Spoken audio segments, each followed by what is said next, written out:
Welcome back to the Anchored Podcast, the official podcast of the Classic Learning Test. My name is Soren Schwab, Vice President of Partnerships here at CLT, and today we are joined by Dr. Robert Woods. Robert has been involved with classical Christian education for over 25 years. He currently serves as the headmaster of Veritas Christian Academy in Fletcher, North Carolina. He's also involved in post-secondary education through Faulkner University, where he serves as professor of great books and liberal arts and plays a significant role in Faulkner's Great Books Honors Program. Finally, he's in the middle of the publishing process for his upcoming book, Neither Angel Nor Beast, and we're going to talk about that later on. Robert, welcome to the show. Right. Thank you. This is such a joy. I've been listening I think from the very beginning. Oh my goodness. Yeah, it's been a while now. It's an absolute joy to have you join us. We're going to talk about your role as headmaster. We're going to talk about Faulkner and the Great Books College, and of course, we're going to talk a lot about books and education. So we're thrilled. But as we always do, we start the Anchored Podcast by talking about our guest's own educational journey. So talk to us a little bit about where you grew up, what kind of schools you attended K-12.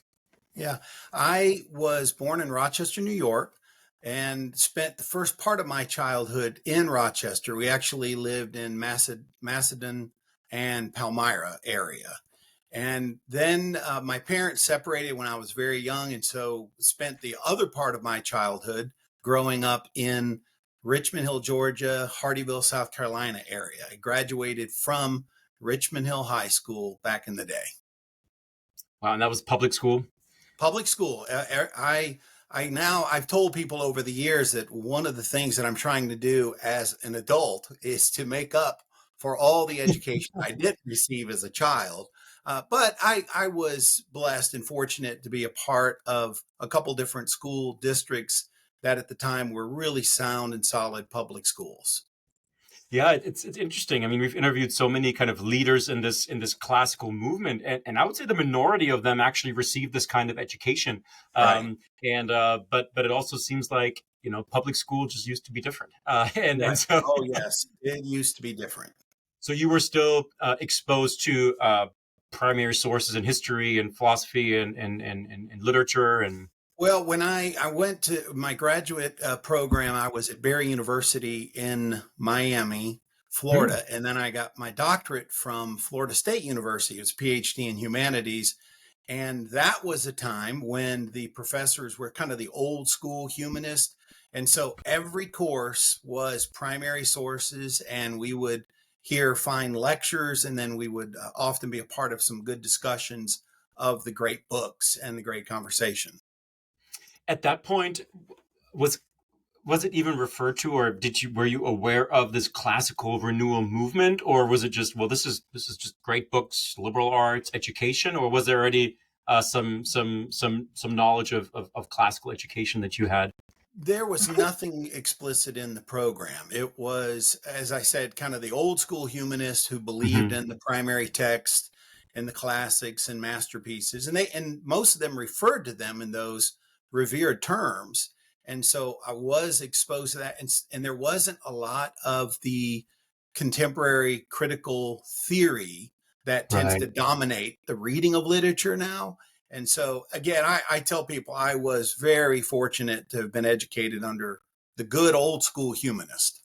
Yeah, fantastic. Well, as I mentioned in the introduction, you are now the headmaster of one of our dear partner schools. We've worked with y'all for many years now. I love your team, your staff, just incredible, both academically, obviously, but just as human beings. And so kudos to you for leading such a wonderful school, Veritas Christian Academy, in North Carolina.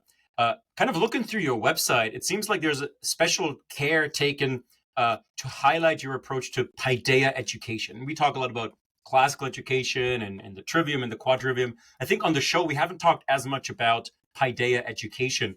So I think it'll be very interesting for our audience to hear about what you mean by that and how it kind of looks in the classroom at Veritas. Yes, it's very much Mortimer Adler, Robert Hutchins kind of precursor to what is now done by the Great Books Foundation in Chicago and the National Paideia Center that's about 30 minutes from our school. And so we've taken full advantage of a partnership with the National Paideia Center in Asheville. Essentially, the paideia approach to classical education is rooted in Mortimer Adler's writings, his book, Reforming Education, which was originally released in 1977. And so when some people think of Adler as being one of the grandfathers or Hutchins as being one of the grandfathers of the contemporary classical renewal, they are spot on. Both Adler and Hutchins, writing in the 40s and past, were already introducing this idea of paideia approach to classical learning. Essentially, it stresses three columns or three modes of learning. It's the didactic, the academic or intellectual coaching, and then Socratic seminars. And so what they did was they flipped it, though, that the didactic approach, lectures and textbooks, became the least amount of emphasis, and the greater emphasis in terms of education, teaching and learning was then placed on academic or intellectual coaching and seminars. And what's at the heart of it? It is engagement. It is engaging the minds, the hearts, the souls of students in the teaching learning process, much more than merely the didactic approach, the old sit and get approach. And we still lecture, we still have lectures, and lectures are an important way of teaching and learning, but they are not the best way that embodied human beings learn. We've got to get their eyes, their ears, their mouths involved. We've got to hear what they're thinking, what's going on in those minds, to be able to see and to hear if they truly are learning what we're trying to teach. So if we were to walk into a classroom at Veritas, and maybe before then we were at some other classical schools, how would it be different? What would look or sound or feel different about your classroom? One of the key differences would be, for most of our classes, most of the time, a higher level of student, staff, teacher interaction and engagement. Mm-hmm. A couple of years ago, we instituted the school-wide seminar, and we've done a few of those. And there are fewer things more delightful and exciting as a headmaster than to walk into a kindergarten class and to see a seminar being conducted on a painting based on Leo Tolstoy's The Three Questions, a kindergarten class. And I remember seeing it thinking, this far exceeds my wildest expectations of the Socratic approach to getting children to think, to see, what are you seeing? What are you noticing? How are you thinking through this? What might this mean? Getting children in our grammar school and our logic school, getting them to infer and to interpret. And then, of course, with our rhetoric school students, we read the short story, Tolstoy's Three Questions, and we had them engaged in a Socratic conversation. I find that really, really interesting. And I think it, in a way, it defies a little bit like the stereotyping of different modes of education, right? Because when I'm listening to you and I didn't know your background, I'm like, well, it sounds a little progressive, right? You're asking these young kids on what they're thinking. Like, this is like a student-led, explorative, like learning, right? Right, right.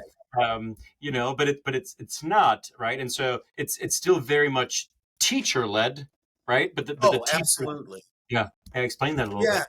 Yeah, I think one clarification might be something, the difference between what we see in James Taylor's book, Poetic Knowledge, Mm. or in David Hicks' book, Norms and Nobility, where both of them speak about and write about this approach of engaging the student's mind by asking questions and by getting them to verbally articulate what they're thinking.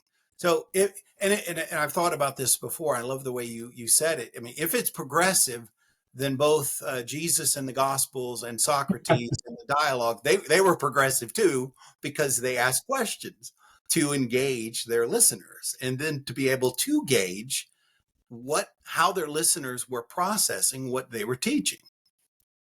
Man, Robert, you know the headlines are going to come, right? Dr. Woods called Jesus progressive, on the Anchored podcast. Right. No, no, That's it's fascinating. tongue in cheek.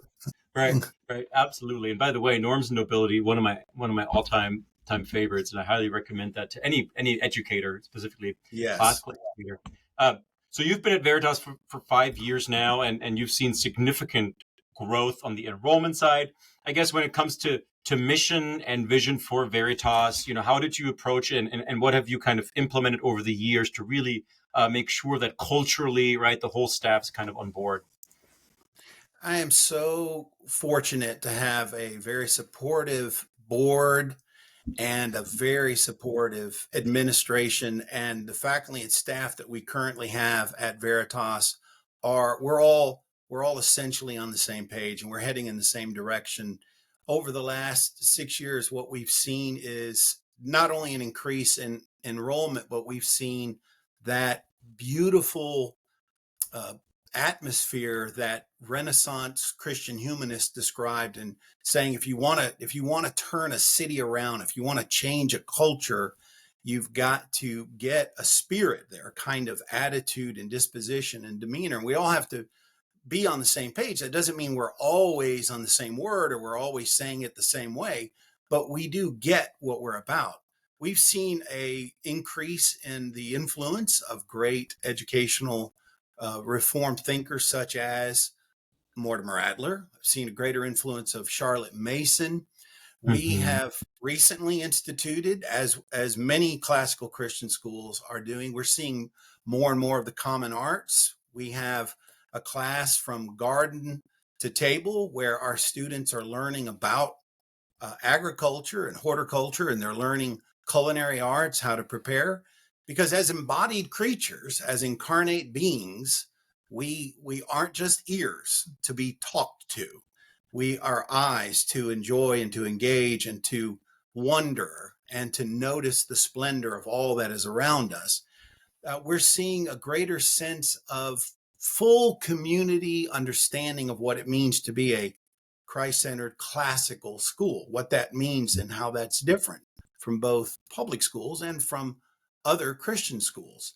And so that's the kind of thing we're noticing, and we've been very purposeful, intentional about art studies and nature studies, including and especially over the last few years with our younger children. And so you would walk down the halls of our buildings and you would see masterpieces of great art. And our children are frequently taken on tours of the Veritas Art Museum that we have throughout our entire school. And it's again, it's quite a joy to see these things. No, it's beautiful, absolutely beautiful. You mentioned culture a couple of times, and building culture and finding that community. I've spoken with some schools, especially through COVID, where there were certainly kind of the COVID bump in enrollment, right, and Right. more and more families were interested, and but some of them said, Soren, the difficulty has been, identifying and which of those families are just running away from something, Mm, which are running towards what we offer, right? Because you want those mission fit families. Have yes. you dealt with that in a certain way? Is there certain things that maybe in your application process for new families that you do to really make sure that everyone is on the same page on what you're doing at Veritas? Yes, yeah, that's a great question. And we are certainly in that group that has had parallel experiences. Some people doing what they can to get away from what they discovered during the COVID and post COVID moment when they were hearing what their children were being taught Yeah. online. And so there are indeed parents who are running from that. There are also, though, parents who are hearing more and more about classical education and classical Christian education and saying, we want to understand more.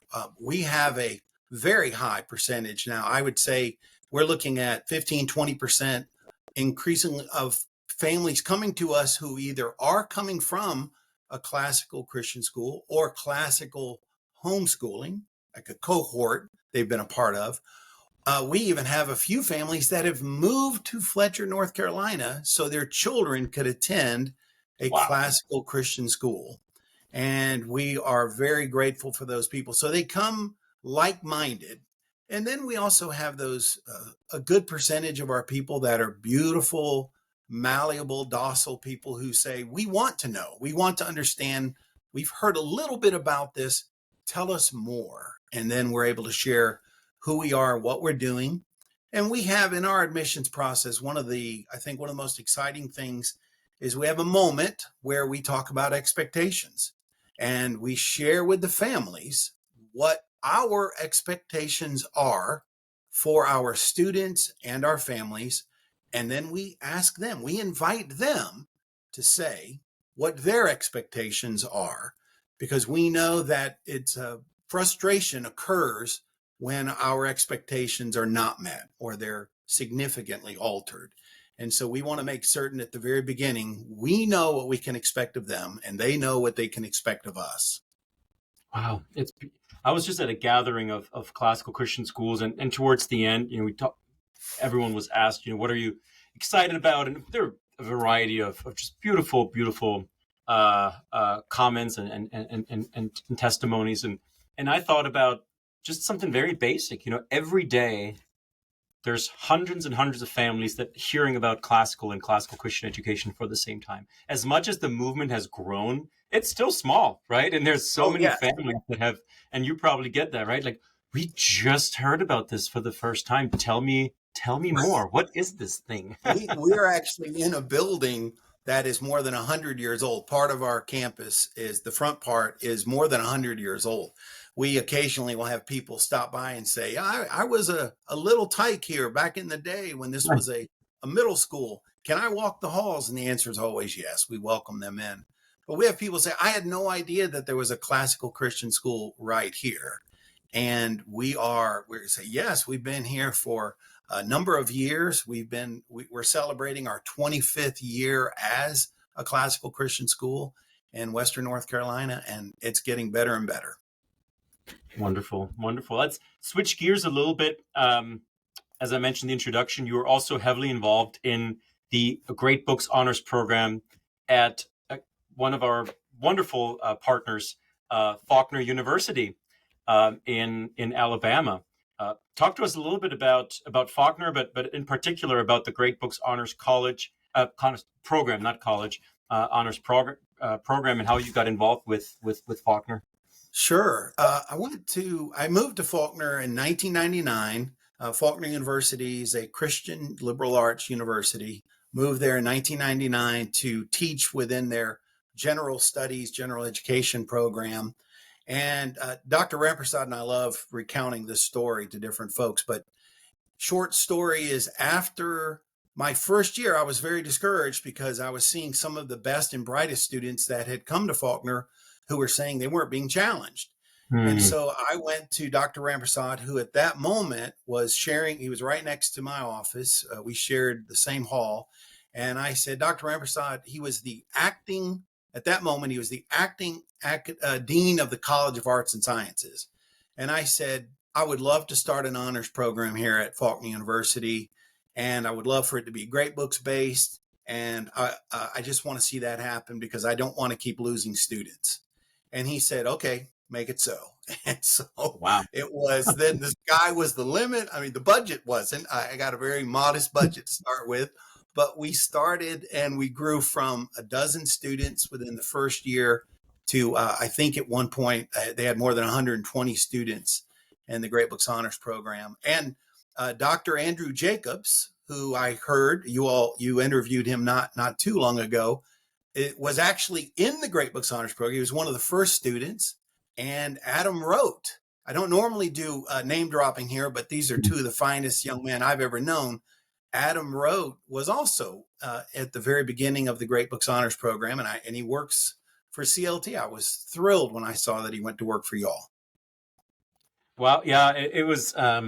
We've known about Faulkner for a while, but I had never met graduates from Faulkner, and I think it is a testimony to the kind of work that you're doing at Faulkner and the program that you have created to have someone like Adam go through the program and speak so highly highly about you, about the program. So full circle, and he was one of your first He students, was, and yes. that's absolutely incredible. And he, he doesn't like attention, so I'm sure he's going to get a little embarrassed here by the name drop. And I'm here for it, sir. I'm here for it. And so I mentioned you serve as a professor at the program still. So what kind of classes do you still teach, and what kind of books do you assign? Well, several years before I left, we launched a MA and PhD program. I was able to be an integral part of that, and it was a joy to see that take off and grow. So I teach two courses primarily within the MA PhD humanities program, and certainly my favorite is the Introduction to Humane Letters and Learning, and I get to interact with students who are thinking classically and thinking Christianly about liberal arts education or humanities education and where it came from and how it came to be what it is in the modern world.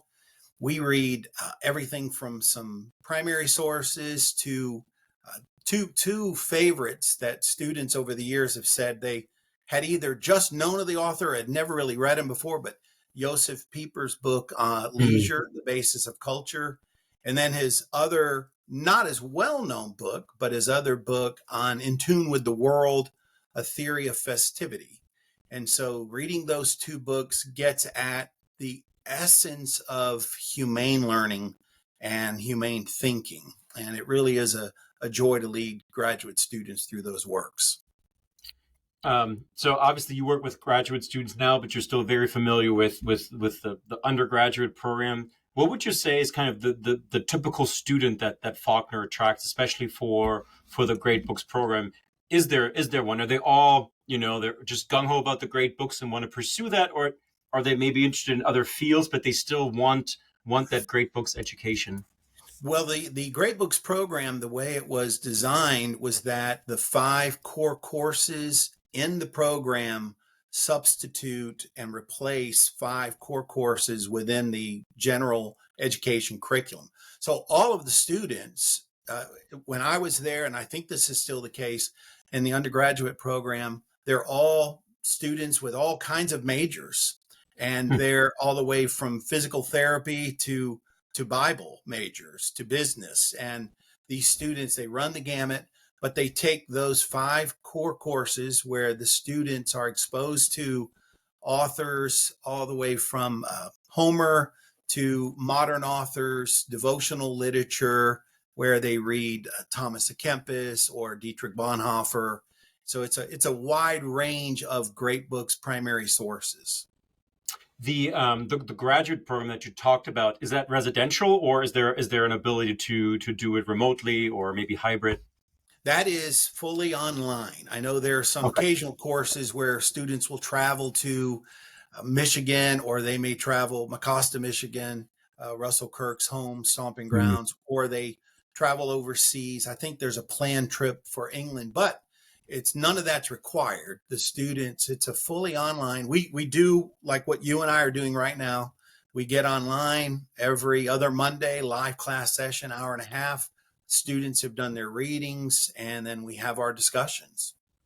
Wow, that's fantastic. Are some of these students that you're now teaching, do you feel like some of them will kind of become a Robert Woods, will go back into classical education and be teachers and headmasters? Do you feel like there's a desire to kind of be part of this beautiful classical movement? Yeah, I would say the majority are already involved in either public education at a community college, or they are involved in classical Christian education as either a teacher or administrator. So we already have a high level of those numbers. Wow, that is fantastic. I mean, that's and I'm sure you sometimes struggle with that. I'm sure with the hiring, right? The hiring of mission fit teachers and finding administrators that understand classical education and just to meet the demand of this growing movement. And so I'm so glad that there are more and more programs that are offered in this vein, right? That Oh, absolutely. that Yes. prepare.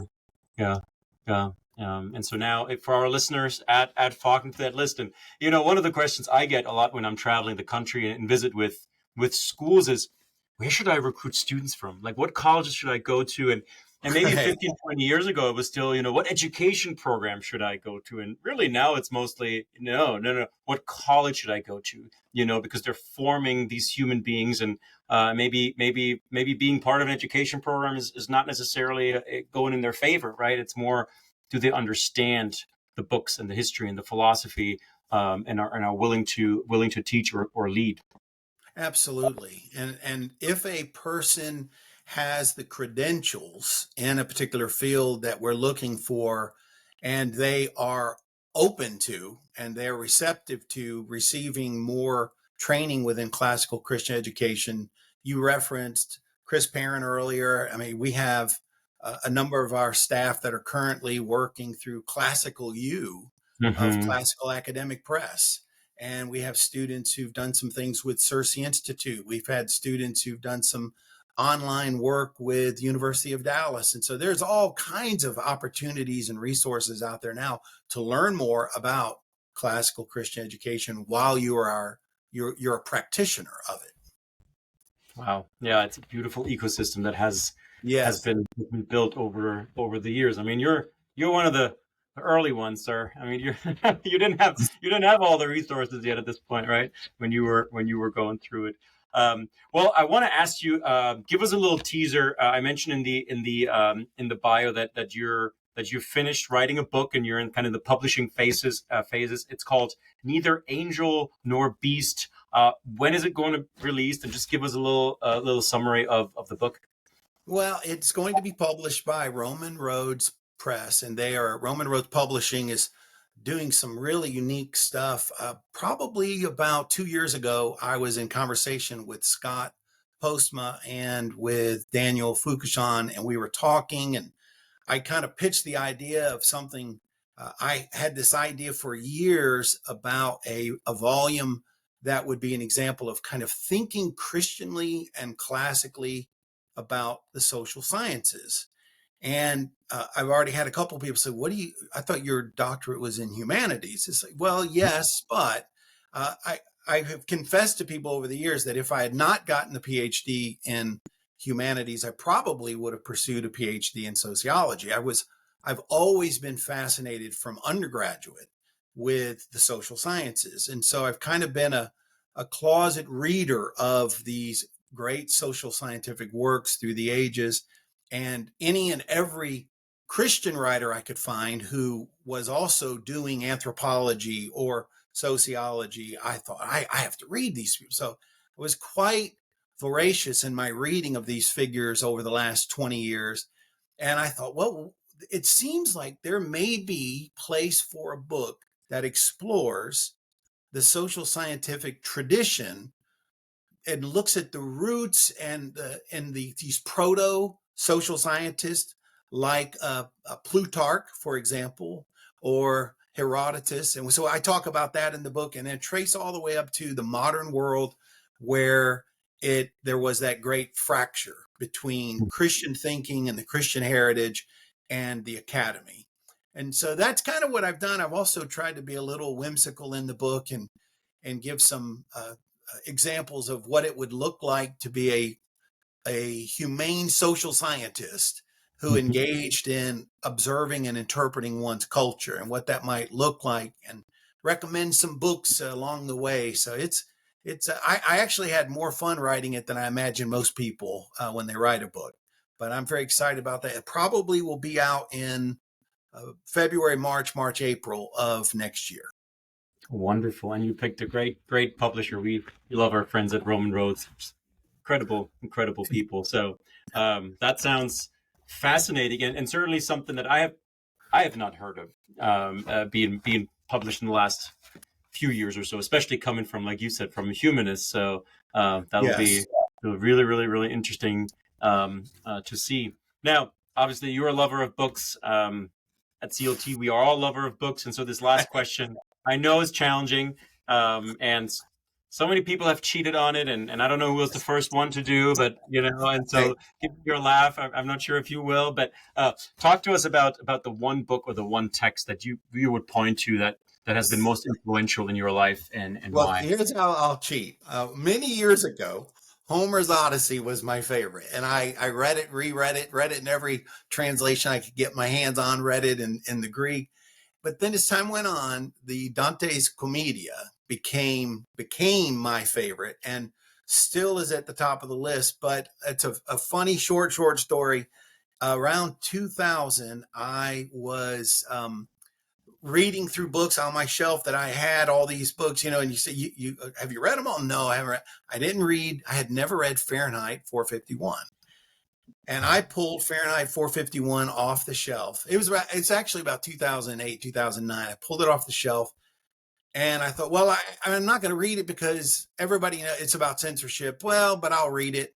And I'll tell you what, Soren, that was one of those books that I'm reading it and thinking, it's not about censorship. This book's not about censorship. It's about mass culture. This book's about the speed of life. This book's about, and all these other things. It's not about censorship. And I was just stunned. And over the 2 evenings I read it, I told my wife afterwards, I said, I can't believe all these years I didn't read it because I thought I knew what it was about and I didn't want to read it. I was so repentant of that I then found out about the Ray Bradbury Center at Ooey Pooey, one of the greatest names of a university, Indiana University, Purdue University.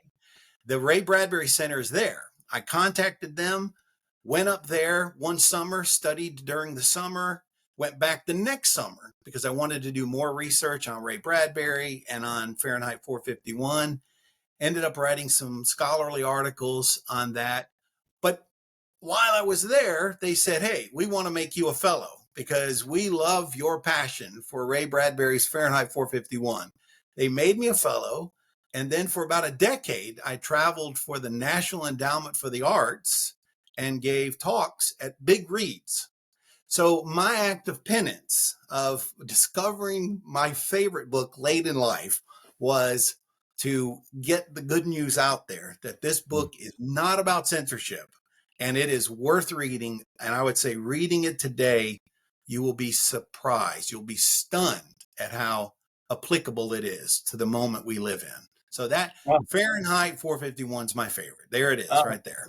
Pardon the pun, but I'm fired up just listening to you talking about Fahrenheit because it is one of my favorite books.